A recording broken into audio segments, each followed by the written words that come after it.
Females pump up that butt. I have noticed at the gym and on the internet discussion boards, that many females don't get the respect of hard training athletes like most men do. I would love to blame it all on you guys out there for being sexist and disrespectful, but unfortunately, I feel if we as females don't get the respect we want from our male gym counterparts, it is largely our own fault. So many women have fallen victim to the mindset that we don't have to train hard to get toned, or maybe most think there are certain exercises that are man exercises and there are those that are girl exercises. Let's get something out of the way here. When it comes to changing our bodies, men and women are the same.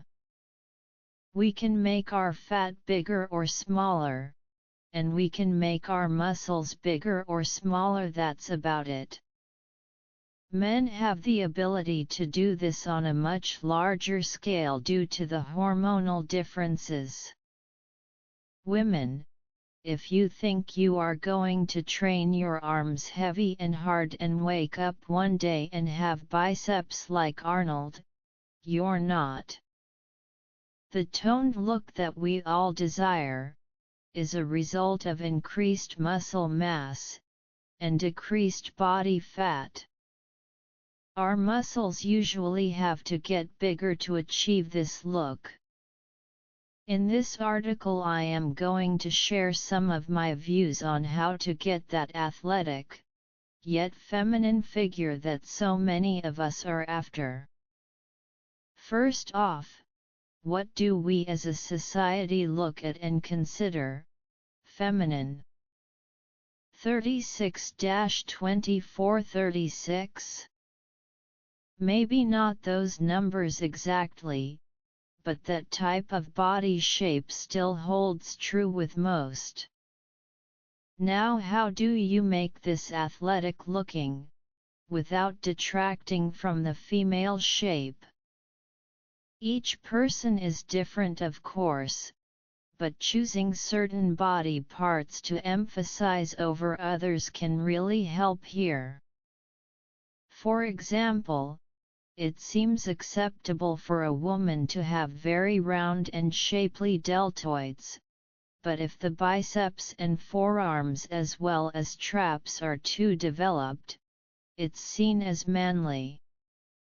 So wisely choosing which body parts to maximize and which ones to minimize can go a long way.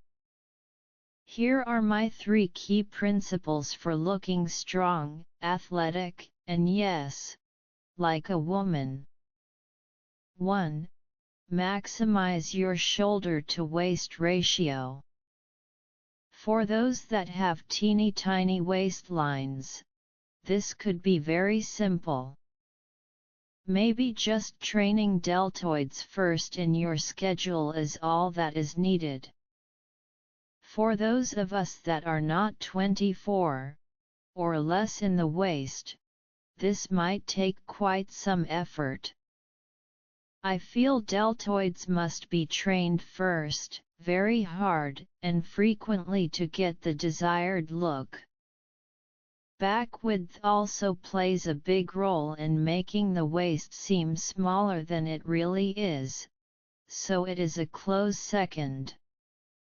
Keep in mind that this part of it is exactly the same as what a bodybuilder would try to do, so one shouldn't get caught thinking they have to do girl exercises, or feel restrained from doing heavy weights. I have personally been as high as 55 pounds dumbbells for both overhead presses and laterals trying to get my delts to grow. I also don't understand why most females don't strive to do wide grip chin-ups, other than they are hard. Don't shy away from hard heavy exercises for delts and back. We are not going to get those perky round glutes by doing leg kickbacks and butt squeezes. 2. Pump up that butt. How many women have said in the same breath, I don't want my butt to get any bigger, but I don't like the way it sags. As a woman, I can tell you they mean they don't want their rear to get any fatter, and bigger means fatter in their minds. So many women have given in to the idea that it is just a genetic trait that can't be changed. Well, guess what? Glutes are just like biceps. You guys out there know, if you want impressive arms, you have to train progressively on certain exercises and force the muscles to develop. Girls, it's the same for us. We are not going to get those perky round glutes by doing leg kickbacks and butt squeezes. We have to do exercises that allow for progression in weight and reps both. If you've been doing, say, walking lunges with no weight for the past year and still aren't happy with the way things look from behind, you need more stimulation. Add some weight to the exercise and progress. You want the glutes to get bigger while simultaneously stripping the fat away. Have you ever seen a girl with a really tight butt and think it's still too big? Probably not. I believe you are what you eat, and someone that eats 2,000 calories of mostly protein, healthy fats, and complex carbs will look much different than one that eats 2,000 calories of crap carbs and greasy fats. 3. Control your body fat.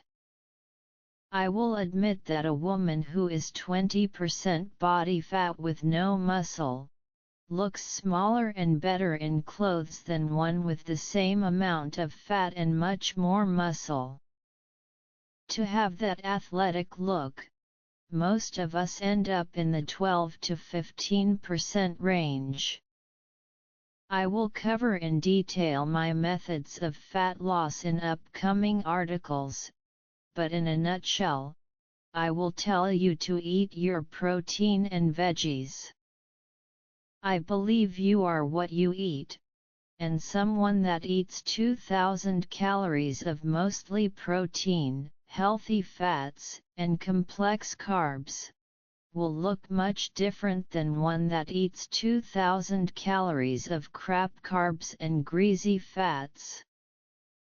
I don't believe it's about the numbers, it's about the quality of the foods. Cardio is also a key element in body fat reduction and control. This is where people differ the most, I've found. Some women can get by with 20 to 30 minutes 3 to 4 times per week. I often have to do 6 to 7 days a week, and usually for 45 to 60 minutes each time.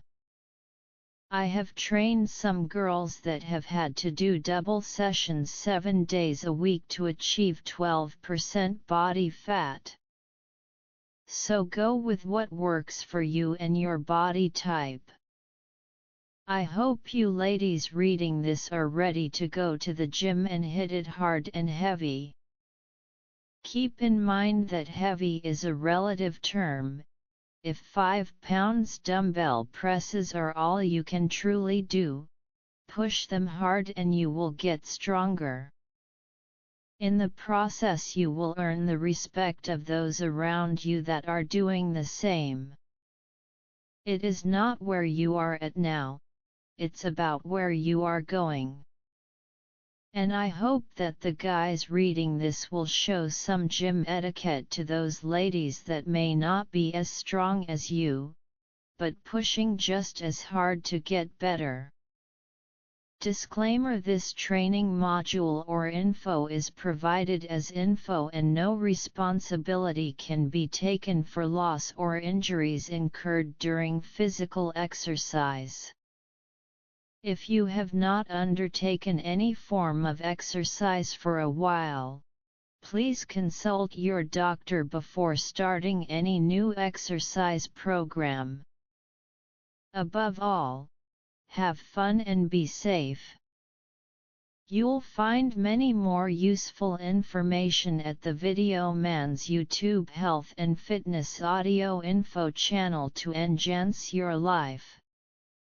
Be on the lookout for the Video Man Fitness and Exercises audio information videos coming shortly to you. Thanks from the Video Man.